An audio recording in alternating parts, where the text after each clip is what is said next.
Assalamualaikum warahmatullahi wabarakatuh. Auzubillahi minasyaitonirrajim. Bismillahirrahmanirrahim. Wa zakara asma rabbihi fisalla. Dan mengingat nama Tuhannya, lalu dia sholat.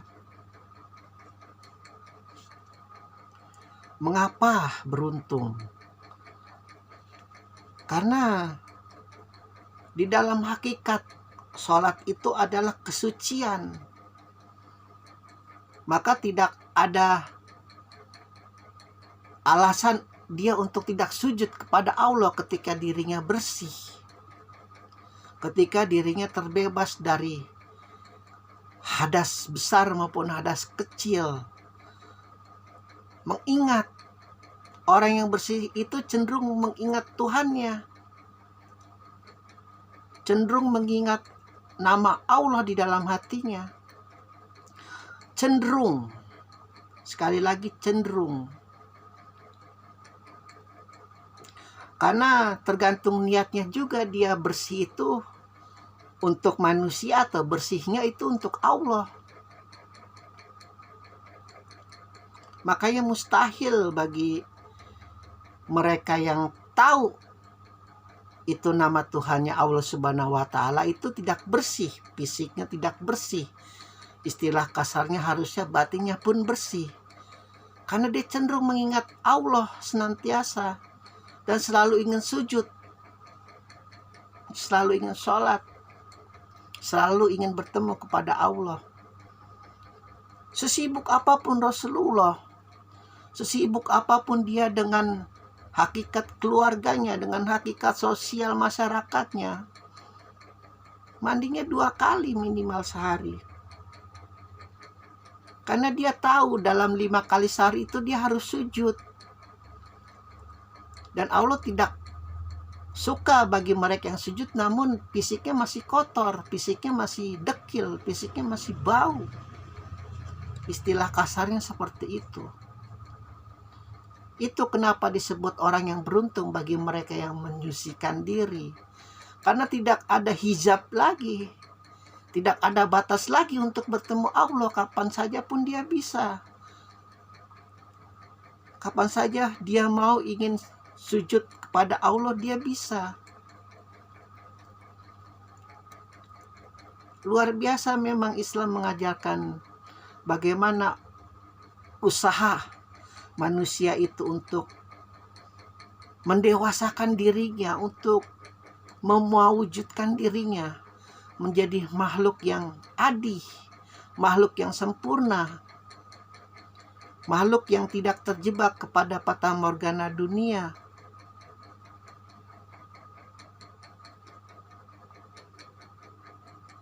Beruntung, takut jika dia kotor, tidak diterima sholatnya. Takut jika dia kotor, zikirnya itu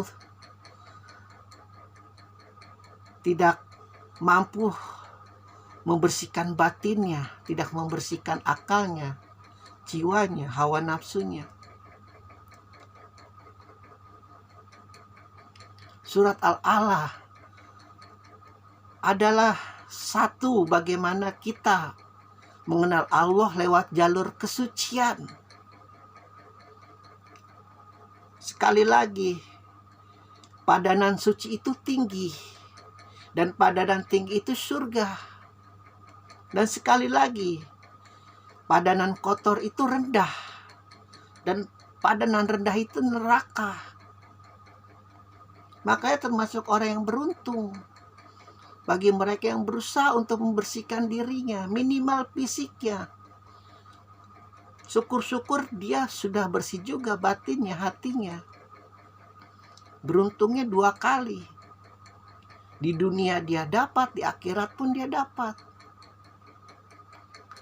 Karena sudah tidak ada hijab ketika kita bersih. Dan luar biasanya itu laknatullah bagaimana menggoda anak cucu Adam agar dia tidak suci adalah dengan cara mengembangbiakan kemaksiatan, mengembangbiakan logika-logika bahwa kotor itu keren, bahwa tidak rapi itu keren, bahwa selengean, bahwa begajulan itu keren, luar biasa memang. Pun kalau kita nasihatkan kepada mereka, kita yang salah. Karena katanya mengganggu hak privasi mereka, mengganggu hak kemerdekaan mereka untuk mengaktualisasikan diri.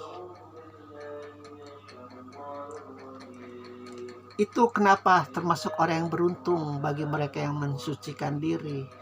Karena di dalam surat Al-A'la dikatakan, sucikan nama Tuhanmu, Dia yang paling tinggi, yang menciptakan segala sesuatu dan menyempurnakan lewat ruh-ruhnya, dan mentakdirkan kemudian manusia, kebaikan, keburukan, kejahatan, kedengkian, ke jalan yang lurus, kebenaran atau kemaksiatan, dan memberikan petunjuk lewat para nabi, lewat para rasul, lewat para kitab-kitabnya.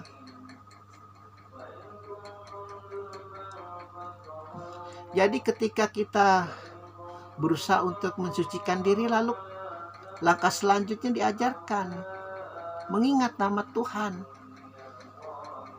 Tasbihkan dirimu dengan Allah, Allah, Allah, Allah. Meskipun luar biasa itu sulitnya. Lalu kemudian dia sholat, sujud.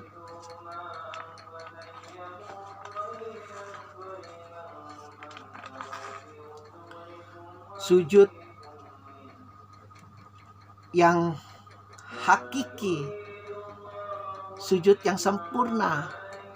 Pada saat itu Allah tidak mencelakakan sholatnya. Batinnya sempurna, akalnya sempurna, hawa nafsunya berhasil ditundukkan. Tidak termasuk ke dalam sungguh celaka orang yang sholat, tapi sungguh beruntung orang yang sholat.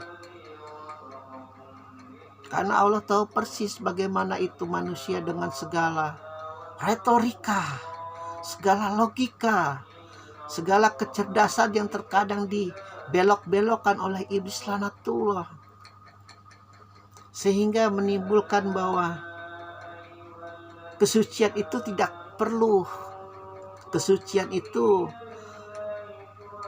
tidak penting. Yang penting kau bebas berekspresi, bebas minum minuman keras, bebas bermaksiat, bebas narkoba, bebas merendahkan orang lain, bebas menistakan orang lain.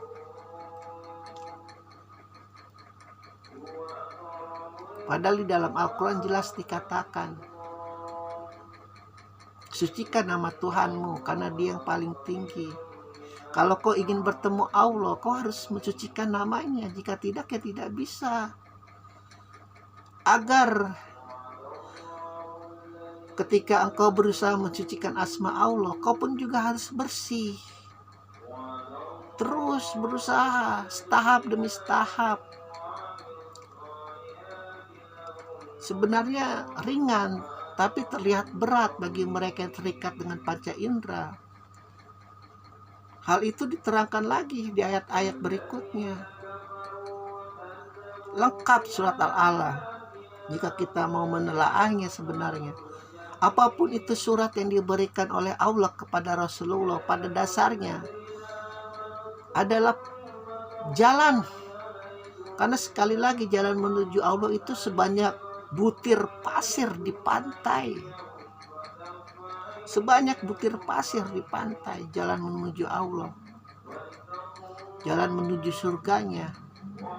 Kalau kita memang berniat di dalam hati ingin masuk surga, sebanyak butir pasir di pantai. Salah satunya adalah dengan cara menyucikan diri dan mengingat nama Tuhannya, lalu dia sholat. Mau tidak mau, makan sehari harus dilakukan. Tidak bisa tidak. Karena terikat dengan la ilaha illallah Muhammad Rasulullah. Rasulullah sholat, mau tidak mau. Kita umatnya pun harus sholat. Bahkan di dalam hadis Syiah, imam yang 12 mereka yakini itu, dari 1 sampai ke 12 mengatakan bukan termasuk golongan kami bagi mereka yang meninggalkan sholat. Meskipun cintanya kepada Husain luar biasa. Alhamdulillahirabbil alamin.